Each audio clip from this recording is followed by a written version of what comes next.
Welcome to a Season of Caring podcast where there's hope for living, loving, and caring with no regrets. This is your host, Rayna Neises, and I'm excited to introduce to you today KC Schumacher. KC is doing work that is close to my heart in adult day services, and I can't wait to be able to talk with her today about what they offer families to be able to care for their loved ones. KC has been working in the social services field since before she graduated from high school and has always been drawn to helping vulnerable individuals. As an admissions and activities coordinator, KC is able to hear firsthand how grateful families and clients are to have found an adult day program that works for them. KC is passionate about caring for adults and supporting family caregivers through her position at the Adult Day Services at Catholic Charities, which is a licensed day program for seniors and adults with disabilities. Their services encourage independent socialization, wellness, and community connections in an environment that supports and involves the participants. The program serves adults 18 years and older with developmental delays or disabilities, physical disabilities, Alzheimer's, dementia, and seniors. Welcome, KC. I'm so glad to have you today. Thank you so much. I'm excited to be here today. Well, let's start off, KC, sharing a little bit about what exactly are adult day services. Our program's a little different, but basically adult day services are some type of planned program, usually with a group setting that provides services that help seniors or people with disabilities either improve or maintain their health functioning, and then also provide activities and social interaction for those people while they're there. And then some programs may offer social activities along with nutrition, personal care, health services, transportation. It kind of will vary from program to program. So my experience with adult day services was with my dad. Dad had Alzheimer's, and when we reached a point where we needed 24-hour care in the home, we had an adult day service that we were able to take him to, and he loved being able to go hang out with his friends. We called it the club, and he was able to go and just enjoy those activities. So tell me a little bit about the difference between an adult day program and maybe a nursing home or even home health. Well, the first difference is cost. In-home services compared to nursing home and adult daycare vary differently. I was just recently looking up the 2019 Genworth Cost of Care Survey. They do one every year. And for the state of Kansas, in-home services, so that would be someone coming to your home, depending on how long you need them there. For the year, it was around $50,000. And then if you're looking at nursing home placement, and this is just a semi-private room in the state of Kansas, you go clear up to $67,000 for the year, where adult day programs are as low as $20,000 a year. So that's the first difference, the cost, number one. Number two, not everybody needs the in-home services or the nursing home care. They just need something during the day so that either they can continue working. Most caregivers are either a spouse or a child. Children, 9 times out of 10, have a job that they have to go to, and they're not able to stay at home or at the home with the parent. And the spouse sometimes just needs some respite care. So an adult day program is that option for them. It's lower cost. It's only usually Monday through Friday, daytime. So it kind of even helps the person who's attending that program know, okay, my family's not just trying to put me into a nursing home. This is just something for me to do during the day. Just like you said, your dad called it a club. It was a place for him to go where he felt welcomed, where he could do activities. And then the person who is caring for them or your family that you guys were doing could do your own life. You could live your own life, have a job, or go run your own errands or take care of your own health needs. Definitely. And I think that's one of the things that many families don't realize, that there are opportunities to use programs like yours to help them find that integration of need, both for themselves and the person that they're caring for. We all need help, and being able to put you guys on the team to be a good caregiver, you really can make a big difference in taking off a lot of that pressure. So what would you say some of the benefits of choosing in a day program is? You said cost is definitely one of them. Are there other benefits of choosing a program that would be an adult day program?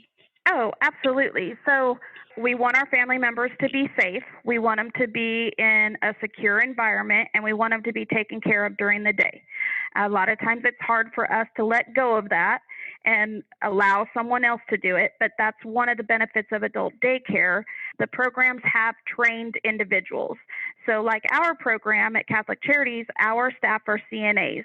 So they have the medical experience along with the experience of working with the senior population. And then we also have a registered nurse on staff. So that's something that they can look into with each of the programs to see what's offered and what's needed for their family member.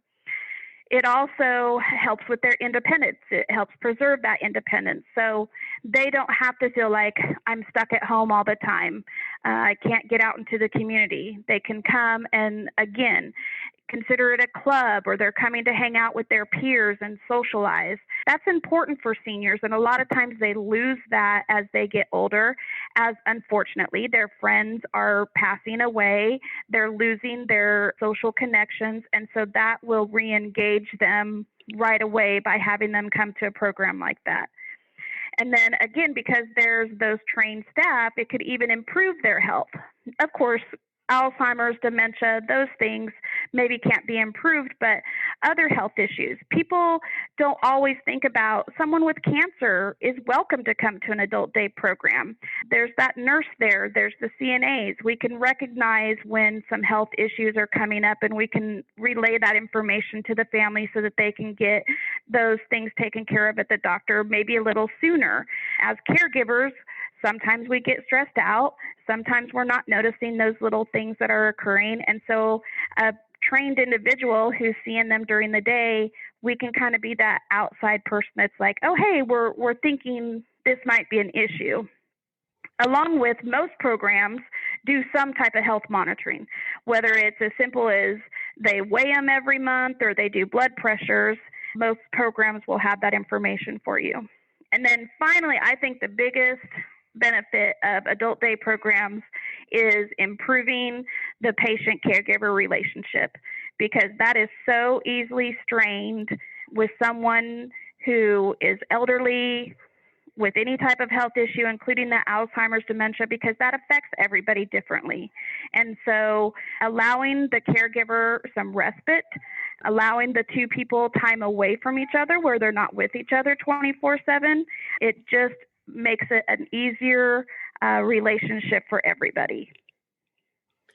I agree. I think those are some great points. Getting that opportunity to leave your loved one in a safe place that you are confident and comfortable that they're being taken care of does just allow you to unwind a little bit, to get those chores done at home, to just really be able to do some of the other things that are life and that need to be done at the same time as your caregiving. So I think that's so Absolutely. important. I also agree, Casey, one of the things that was great for us as a family was having that team member that had that additional medical experience to be able to say, okay, we're experiencing these things. Should we call a doctor? What things do we need to be looking for if we're looking, or even just to ask for any kind of side effects if we had a new medication. Just Right. being able to really have that communication with our caregiving team at the day stay was huge for our family. They loved my dad, and it was amazing the relationships that he had with them. And he was a real social guy. So it was such a great fit for our family. And I know that your clients feel the same way of having that opportunity to come and really enjoy being around others and outside of the house. I think that's so great. Yeah, and families a lot of time report that their loved ones are sleeping better at night because they're doing stuff during the day. They're not just sitting in front of a television, watching TV, taking little naps throughout the day. They're in a program, they're out in the community, they're doing stuff, so they're tired at night. So then when the caregiver gets home and they're tired at night also, everybody can sleep and get a good night's rest. So true. Huge, invaluable bonus there. So, speaking of things to do, I know you're the activities director. So, tell us some things that you do with the people at your adult day stay program. So, a lot of our individuals in our senior program have some stage of Alzheimer's dementia. So, that does make a difference for us. So, we do memory exercises, trivia, those types of things. But we also start our day with some type of physical exercise, and it's a range of motion similar to chair yoga.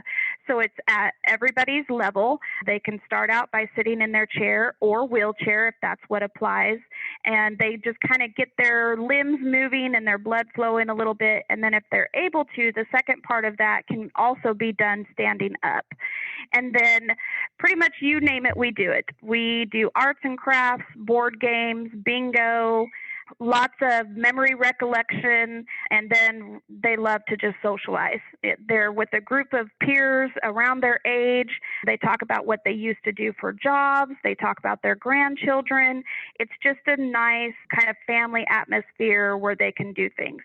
And then we take them into the community about once a week. And so they might go do some shopping. They may go out to eat. They might go to a daycare and watch them do a program or read to them and do activities with them, because we think that's important too. We still want them to be engaged in the community. And so we ensure that they're going out into the community to do that.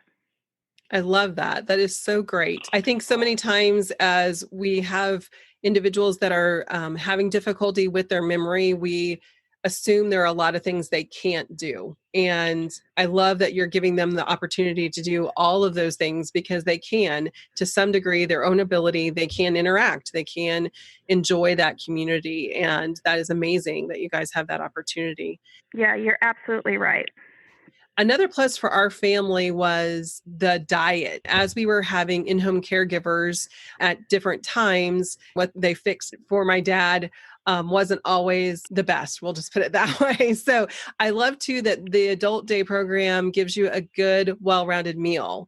Tell us a little bit about what kind of meals you provide for your clients. So we are actually lucky in that we are able to provide a breakfast, lunch, and snack to our clients that attend. Not all programs do that. And so if that is something that is important to the family, that's a question that they should ask to make sure that that's available to them, because not everybody does. We're able to do it through the CACFP grant, the Child and Adult Food Program, because of the number of low-income individuals that we serve. So there are some rules. They can't have seconds, but our menu is excellent, and that is something that we don't get complaints about. For breakfast, they have things like biscuits and gravy, scrambled eggs and ham, French toast sticks. We do have cereal and oatmeal on Wednesdays when our truck delivers. And then lunch is varied. Baked potato bar, lasagna, meatloaf, mashed potatoes, hamburgers, hot dogs. And it meets the regular requirements as far as being low sodium, low cholesterol, 2,000 calorie and under diet. But if there's any additional dietary restrictions, if they have allergies, or if they have a ground or pureed or mechanical soft diet requirement, we can also follow that in-house, which is nice. A lot of times families worry that, oh, I think the level of care that my parent has or my spouse has can't be handled at a day program because they have to have a pureed meal, or they're in a wheelchair, or because they wear briefs. And that's not always the case. I hate for families to make that assumption and then not look into day programs for that fear. So any of that with their diet, we can handle in-house, and then along with those other health issues. Such great information. I hope our listeners are learning new things that they weren't aware of, the opportunities that adult day programs offer. It's just amazing. And they aren't around everywhere. So we are so glad that Wichita has such a great community there available for people to take advantage of. How would you recommend our listeners not in our area find a program near them? So the best place to start is with the United Way 211.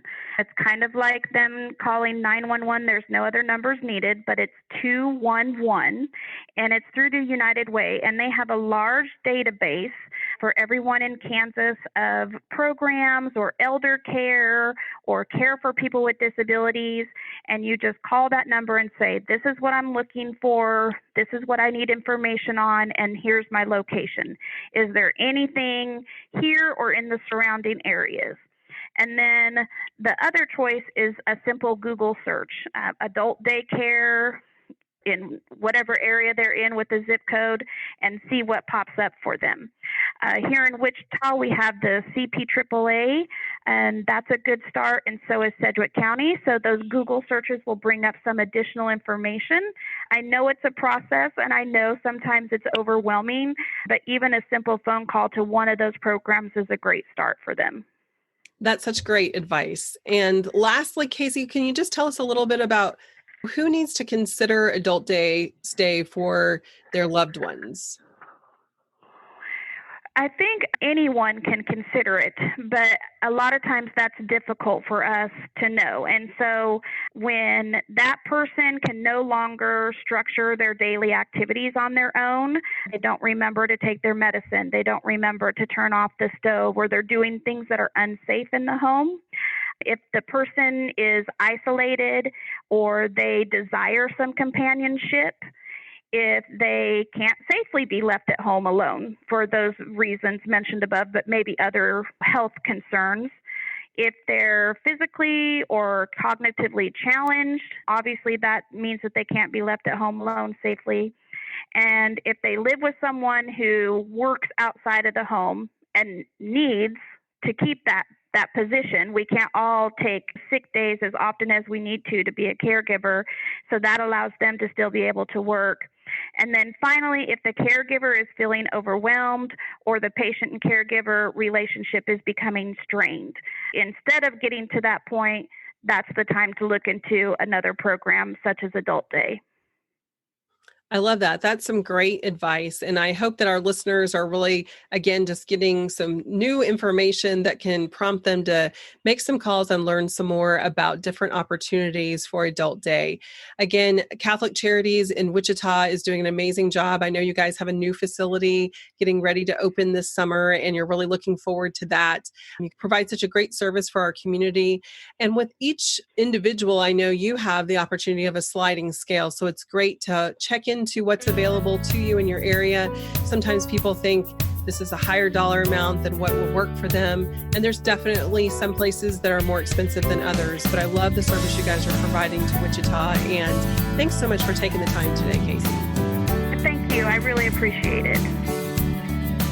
Thank you for listening to a Season of Caring podcast. And just a reminder, this podcast is intended to encourage family caregivers. If you have medical, legal, or financial questions, be sure to consult your local advisors. And we'll see you next time.